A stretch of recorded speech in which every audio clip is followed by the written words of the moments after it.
Simbol-simbol Kristen. Ulangan 6 ayat 6-9. Apa yang kuperintahkan kepadamu pada hari ini haruslah engkau perhatikan. Haruslah engkau mengajarkannya berulang-ulang kepada anak-anakmu dan membicarakannya apabila engkau duduk di rumahmu, apabila engkau sedang dalam perjalanan, apabila engkau berbaring, dan apabila engkau bangun. Haruslah juga engkau mengikatkannya sebagai tanda pada tanganmu, dan haruslah itu menjadi lambang di dahimu, dan haruslah engkau menuliskannya pada tiang pintu rumahmu dan pada pintu gerbangmu. Sebagai orang Kristen, kita tentu menaruh pernak-pernik atau dekorasi Kristiani di rumah. Bisa berupa salib, tulisan ayat, ataupun gambar dan simbol lainnya. Dari pandangan sekilas, orang lain akan tahu bahwa penghuni rumah tersebut adalah orang Kristen. Pertanyaannya, apakah kualitas kekristenan di rumah tersebut lebih daripada sekadar simbol? Bagaimana sebuah keluarga seharusnya menerapkan prinsip-prinsip Kristiani di dalam rumah? Ulangan 6 ayat 6-9 menuliskan bagaimana para orang tua seharusnya mengajarkan kebenaran firman Tuhan kepada anak-anak mereka. Pertama, memiliki hati bagi Tuhan dan firman-Nya seperti disebutkan pada ayat yang ke-6.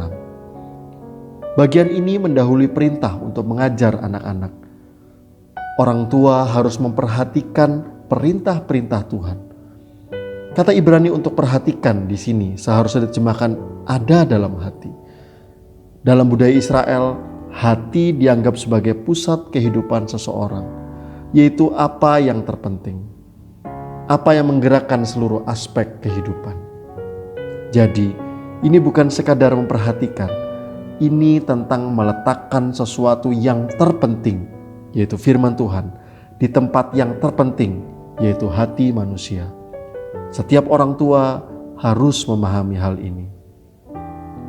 Kedua, mengajar dengan penuh kerajinan, seperti disebutkan dalam ayat yang ke-7.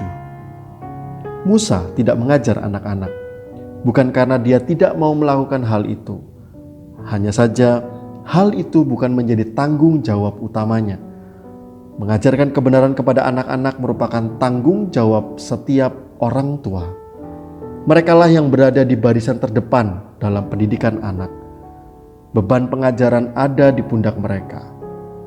Nah, memang setiap orang tua pasti pernah mengajarkan kebenaran kepada anak mereka.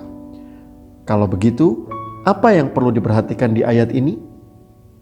Kata berulang-ulang. Sebagian besar versi Inggris memberi terjemahan dengan rajin.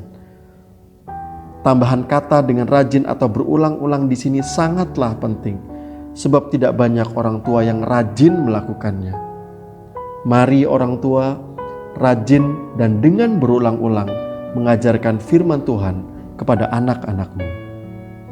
Ketiga, mengajar melalui simbol-simbol seperti disebutkan dalam ayat 8-9. Pengajaran di ayat 7 dilakukan secara verbal. Pengajaran di ayat 8-9 lebih ke arah visual. Keduanya penting. Yang satu tidak meniadakan yang lain. Yang satu tidak menggantikan yang lain. Di sini barulah muncul peranan simbol-simbol yang menguatkan pengajaran, yang kemudian bagi sebagian orang justru menjadi perhatian utama dan mengesampingkan apa yang ditulis pada ayat-ayat sebelumnya.